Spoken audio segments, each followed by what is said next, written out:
Okay, this is the P3 paper from January 2021. It's question number 2. This is a functions and graphs questions, and if I just show you the whole of the question here, we can see that down here, this is a combining transformations question. Okay, so let's have a quick look at it. We've got this cubic function here. 3 important points to guess: where it hits the origin, the maximum point there, and the minimum point there, which is also where it hits the x-axis. Tells you all that in the question, and then says what we're going to do is 2 separate things to it. First of all, we're going to apply that double transformation there, and then for part 2, we're going to apply this transformation here. When we've got that, then for the sketches, as you can see, it says, can we find where the curve crosses the y-axis and any maximums or minimum points when we've done the transformation. So let's just talk quickly and generally about transformations, and then we'll do this specific one. If I have the transformation y equals from fx, if we've got that, if I do the transformation a fx, I'm hoping that you're aware what will happen to this is it will be a stretch parallel to the y-axis, and the scale factor would be a. So this value here would be multiplied by a moving up. Key, that value there would not change because multiplying 0, the y value of 0 would still leave it at the y value there. So a fx does that, very standard stuff from our transformations work. If instead I did f ax, then this time, instead of having a stretch parallel to the y-axis, I'm going to have a stretch parallel to the x-axis. Now I use the word stretch advisedly because it's a stretch scale factor 1 over a. So in effect, what that means is it's squashed. It's squashed. If it was a here, then this 3 now would be 1 over a lots of the distance that way. And the same with the 1, this would be 1 over a. So for example, say this was 3x here, instead of being at 3, it would be at 1. If this was 3x here, instead of being at 1, it would be at a third. Okay, so a quick bit of teaching on that stuff before we get started.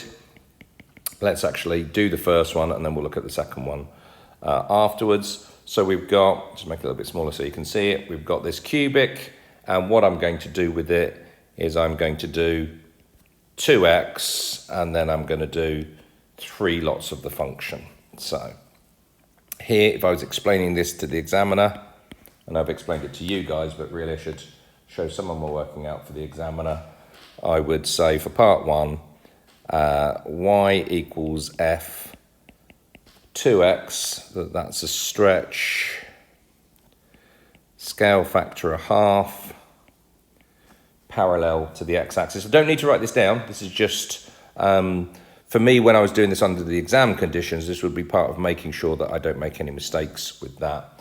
And then 3 f2x is going to be a stretch, scale factor 3, but parallel to the y-axis. So if I've got that, I can now apply that to my curve.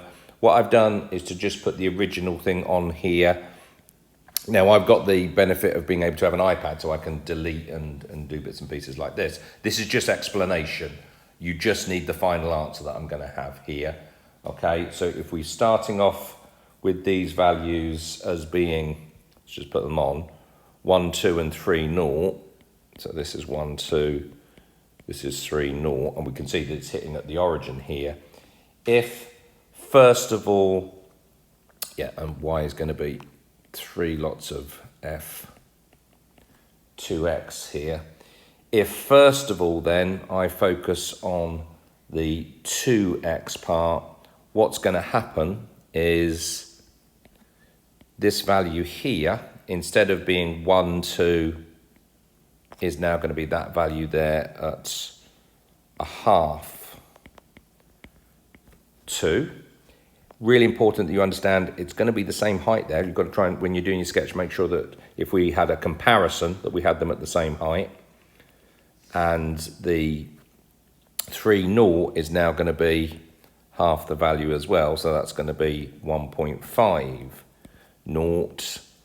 So if I was then doing this one, still going through the origin's unaffected, I would get something like that for f2x. Let's get rid of the original thing now. Don't need that.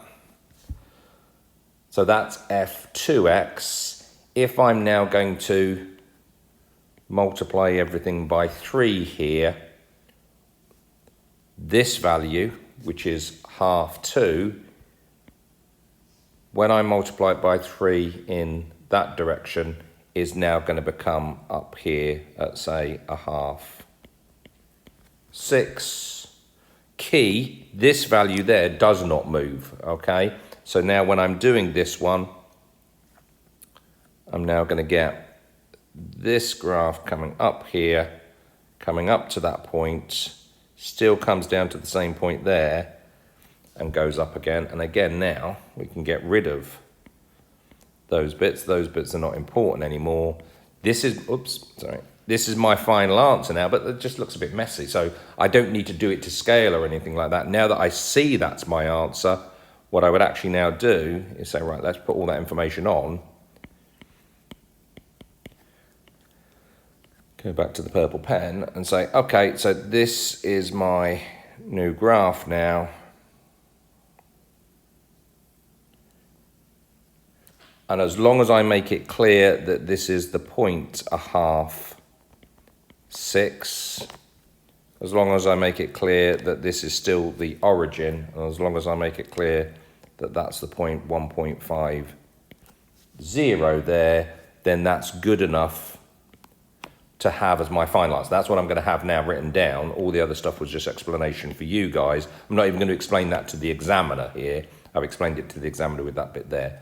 This is worth 3 marks, and pretty much the 3 marks are distributed out between having those points accurately and having the general shape in the right direction there. So don't need to go crazy about what you're showing the examiner. Most of this was about me just teaching you and explaining to you what's actually going on as we're going through that one. Okay, so that's the first one done. If we look at the second one then,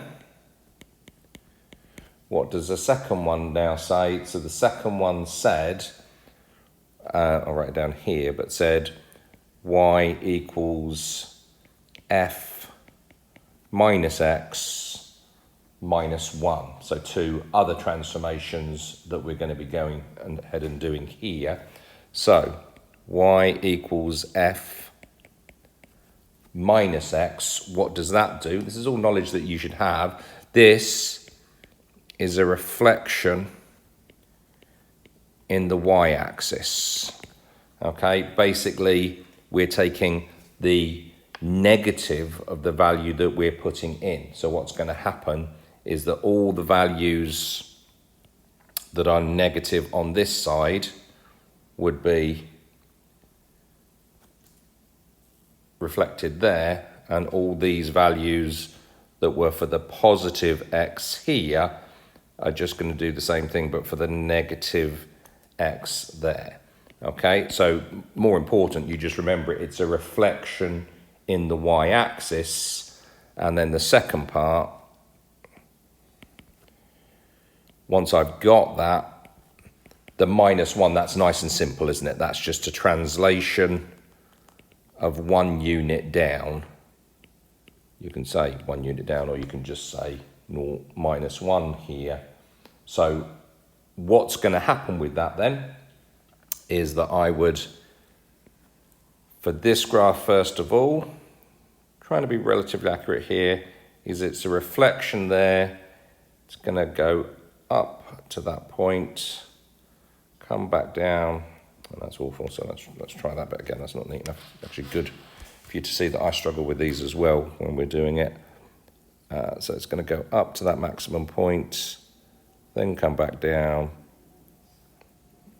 then go up there. Not a lot better, but you know, time constraints with our answer. That's going to be good enough to start off with. So this is the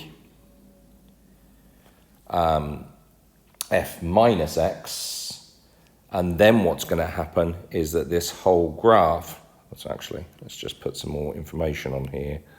If this was the case,